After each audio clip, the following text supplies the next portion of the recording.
Olá, tudo bem com você? Meu nome é Romário Silva, sou pastor na Assembleia de Deus no estado do Rio de Janeiro, especificamente no bairro do Engenho de Dentro, cuja presidência é do pastor Ivarnésio Nascimento, e hoje estamos iniciando o canal Saber Cristão.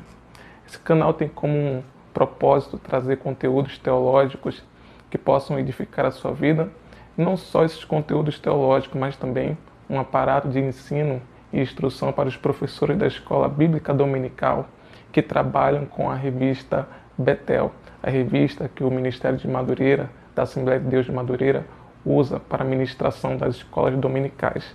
Amém? Nosso propósito é que você, aonde você estiver, seja em casa, no seu trabalho, na sua igreja, vocês possam ser ricamente abençoados em nome do Senhor Jesus Cristo. Amém? E a revista que nós iremos usar nesse primeiro trimestre do ano de 2020 é essa revista aqui, que trabalha com o propósito, com a temática da família. Está aqui. Essa revista é de suma importância para os nossos dias atuais, porque o assunto da família é um assunto que tem sido incluído nos diversos debates da sociedade atual, e não diferente tem que ser com a Igreja do Senhor Jesus Cristo. Esse tema tem que ser verdadeiramente aplicado dia e noite, noite e dia, e é de suma importância para o nosso conhecimento trabalhar essa temática nesses 3 meses iniciais do ano de 2020, ok? A lição de número 1 da revista tem como tema Família, um projeto elaborado por Deus. O texto áureo que se encontra em Gênesis capítulo de número 2, versículo 18, diz assim: E disse o Senhor Deus, não é bom que um homem esteja só. Falhei uma disjuntura que esteja como diante dele. A verdade aplicada diz o seguinte: a família é uma instituição divina como parte do projeto da criação e estabelecida antes do pecado da humanidade. Objetivos da lição: ensinar acerca do propósito do matrimônio, mostrar a importância da família à luz das Escrituras e apresentar o modelo de Deus para o casal. Dando sequência à parte introdutória da apresentação da revista, nós iremos trabalhar aqui o texto de referência, que se encontra em Gênesis, capítulo número 2, versículo número 21 até o versículo número 25. Acompanhe se você puder. Então o Senhor Deus fez cair um sono pesado sobre Adão, e este adormeceu. E tomou uma das suas costelas e o cerrou a carne em seu lugar. E da costela que o Senhor Deus tomou do homem, formou uma mulher, e trouxe-a a Adão. E disse a Adão: Esta é agora osso dos meus ossos e carne da minha carne. Esta será chamada varoa, porquanto do varão foi tomada. Portanto, deixará o varão o seu pai e a sua mãe, e apegar-se-á à sua mulher, e serão ambos uma carne. E ambos estavam nus, o homem e a sua mulher, e não se envergonhavam. O assunto da família é um assunto muito importante nos dias atuais. O escritor e comentarista da revista foi muito feliz na sua introdução, porque ele coloca alguns quesitos que são fundamentais para uma reflexão. Observe. Iniciaremos esta série de lições sobre família pontuando aspectos revelados das Escrituras Sagradas sobre a sua origem divina, instituída com propósitos e padrão bem definidos. Observe que 3 palavras são de fundamental reflexão. A primeira é relacionada à sacralidade da família. A segunda está relacionada ao propósito da família. E a terceira está relacionada ao padrão da família. Observe, sacralidade, propósito e padrão. Eu já quero aqui de início deixar como uma recomendação para todos os professores que estão acompanhando essa aula de instrução introdutória, que você na sua casa, onde você estiver se preparando para poder lecionar essa revista, faça uma reflexão sobre a sacralidade da família, faça uma reflexão sobre o propósito da família e faça uma reflexão sobre o padrão da família. Isso é tão importante porque serão essas 3 palavras, talvez eu possa assim dizer, palavras-chave que estarão presentes em todo o decorrer dessa lição, e você vai observar que são de fundamental importância para a compreensão da temática aqui proposta. No tópico 1 da revista, o autor trabalha de uma forma muito especial sobre a origem do matrimônio. Todos nós sabemos que o nosso Deus, ele criou todo o universo e toda a criação é obra das mãos do nosso Deus. Não diferente disso, se encontra os integrantes da família, o homem e a mulher. Embora que eles sejam dois indivíduos com características totalmente distintas, o mesmo Deus que trouxe equilíbrio à criação, e essa própria criação responde até hoje de forma harmoniosa à obra criadora desse Deus, ao mesmo tempo, o homem e a mulher nutriram uma perspectiva de união perfeita e harmoniosa em relação à família. Portanto, eu já começo aqui dizendo, e é importante você refletir sobre isso, que assim como a criação responde de forma harmoniosa, a família foi um instrumento criado por Deus para responder de forma harmoniosa aos desejos e anseios do Criador. A gente precisa entender o que é ser família. Muito embora esse tema tenha diversas definições nos dias atuais, contrariando também a própria Escritura, a gente precisa entender que a própria Bíblia define de uma forma muito clara aquilo que é ser família. A família é uma instituição sagrada criada por Deus. A gente precisa entender também o que é ser uma instituição nessa sociedade. Instituição é tudo aquilo que estabelece princípios, diretrizes e padrões que regem uma sociedade. Se a família é uma instituição, ela jamais deve ser induzida pela sociedade, mas ela própria tem que determinar os padrões e condutas que a sociedade deve seguir. Mas a família não é uma instituição humana. A família é uma instituição sagrada. E essa sacralidade que está atinente à família, que é atinente à família, está ligada à ideia de que ela foi instituída por Deus. A família não foi instituída por homens. Muito embora você tenha se casado, eu tenha me casado, sou casado, tenho uma linda família, por sinal, mas o desejo primeiro não foi estabelecido por mim, mas o desejo primeiro para que a família venha a ser estabelecida com você e comigo partiu do desejo de Deus, do desejo do divino sobre as nossas vidas. Portanto, a família é uma instituição sagrada, não é uma instituição criada por homens. Não são os homens que dizem as diretrizes em que a família tem que ser, ao qual deve se portar na sociedade. Ainda ligado a essa ideia da família como uma instituição sagrada, eu gosto muito de uma definição que foi criada na década de 70, de 1970, mais ou menos por aí, que diz que a família é uma extensão da igreja doméstica. Eu vou repetir, a família é uma extensão da igreja doméstica. A sua família, a minha família, toda e qualquer família, aonde estiver, seja aí ou aqui, ou qualquer outro lugar, ela é uma instituição, ela é uma extensão da igreja do Senhor Jesus Cristo na face da terra. Fazendo o link dessa ideia de família como igreja, você já observou que, tal como na igreja, nós encontramos pessoas distintas que, mesmo com características diferentes, elas conseguem viver em uma plena comunhão? Não diferente disso é a família.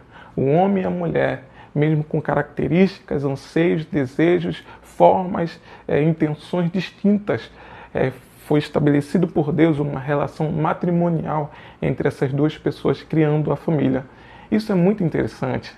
Em Eclesiastes, capítulo número 4, versículo de número 9, diz que não é bom que um homem esteja só.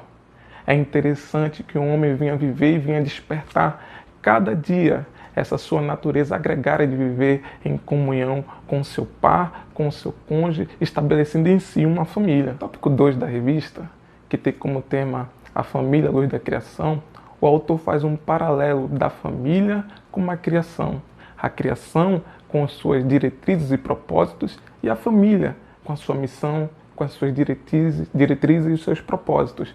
Por exemplo, quando você observa a criação, essa criação que foi feita de forma harmoniosa, e consequentemente a família também foi feita de forma harmoniosa, porque a família também faz parte da criação de Deus, você observa o seguinte, que tal como Deus disse para toda a criação, nos 6 dias quando criou, ele disse que tudo era bom, não diferente foi com o homem. Deus disse que, após criar o homem, que aquilo que ele criou era algo bom.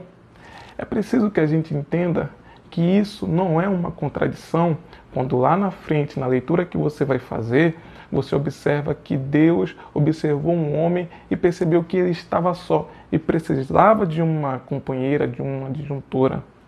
A Bíblia não entra em contradição. O que isso quer dizer? É preciso que a gente entenda essa passagem e essa expressão de que um homem precisava de uma companheira não apenas no sentido de criação, mas é preciso que a gente perceba como no sentido do propósito e da missão do homem na face da terra. Sob o ponto de vista da criação, o homem estava completo. Sob o ponto de vista da criação, o homem estava perfeito. Sob o ponto de vista da criação, não faltava nada. Mas quando se observava um homem na sua missão e no seu propósito, faltava ali alguma coisa. E qual era essa situação, essa coisa que faltava? Faltava ali uma companheira, faltava ali a mulher. Então a gente observa que quando o autor do livro do Gênesis estabelece essa passagem, o que ele quis ali salientar para todos nós é que, sob o ponto de vista da missão e do ofício do homem, faltava ali alguma coisa. E esse propósito estava direcionado à mulher. Observe, Deus deu uma missão para um homem. Observe, Deus deu um propósito, um ofício para um homem. Mas o homem não está sozinho nesse propósito, nesse ofício. Esse propósito está também com a mulher. Está voltado para toda a família e para todo o matrimônio. O fato de Deus estabelecer uma relação entre o homem e a mulher nos faz a gente entender que jamais Deus criou o homem para que ele pudesse viver só, para que ele pudesse viver na individualidade. Pelo contrário, Deus fez um homem e Deus fez a mulher para que ambos pudessem viver em comunhão, em união, em um matrimônio. Deus não nos fez, no primeiro momento, para que a gente viesse a simplesmente desejar viver só, mas para que a gente pudesse despertar uma relação amorosa com aquela pessoa que Ele criou para as nossas vidas. É muito importante trazer essa reflexão nos dias atuais, porque o sentimento que impera nessa sociedade é o sentimento do individualismo. Certo pensador chamado Zygmunt Bauman, ele no seu livro Sociedade Líquida, ele diz o seguinte, que a sociedade atual está moldada por individualismos, onde o homem e a mulher, que hoje são formados, eles são formados para viver uma vida totalmente autônoma. Nesse sentido de um ser autônomo, a gente pode parafrasear o seguinte: família para quê? Casamento para quê? União para quê? Aliança para quê? Esse é o sentido da sociedade atual. A mesma sociedade que dá diversos nomes à família, contrariando as escrituras, é a mesma sociedade que coloca debaixo do tapete todas as verdades que são atinentes à família. Não é à toa, observe isso que eu vou dizer. Quando você trabalha a ideia do casamento nos dias atuais, a gente já por 2 anos seguidos observa que o número de casamentos estão diminuindo no Brasil. E não só isso, a gente observa também que o número de divórcios estão aumentando. Por que os casamentos estão diminuindo? E por que os divórcios estão aumentando? Simplesmente porque tem imperado nos indivíduos o sentimento da própria individualidade. No tópico 3 da lição, chamado O Modelo Estabelecido, é percebido que o autor da revista ele quer trabalhar a importância da família como modelo e como padrão. Observe, não são padrões, não são modelos. E nem mesmo ele quis dizer que não existe modelo, nem que não existe padrão. A família tem um modelo e a família tem um padrão. E onde que a gente consegue perceber o modelo e o padrão da família? Simplesmente nas escrituras sagradas. Não é a sociedade que vai dizer o que a sua família vai ser. Não é a sociedade que vai determinar o que a minha família vai ser. Mas o que as nossas famílias serão é estabelecido ou já foi estabelecido pelas escrituras. A sociedade diz que existe padrões determinados para a família, cujo a grande temática hoje em dia é a própria diversidade de gêneros, no qual eles dizem que família hoje em dia pode ser homem com homem, mulher com mulher, homem com duas mulheres, mulher com vários homens, poligamia, ou seja, diversas temáticas, uma pluralidade de contextos no qual fere os princípios das Escrituras. É muito importante a igreja se posicionar sobre esse assunto, porque quando a gente observa a sociedade atual, a gente vê um grande despertamento nos assuntos de utilidade pública. A gente vê esse grande despertamento em relação aos debates atuais.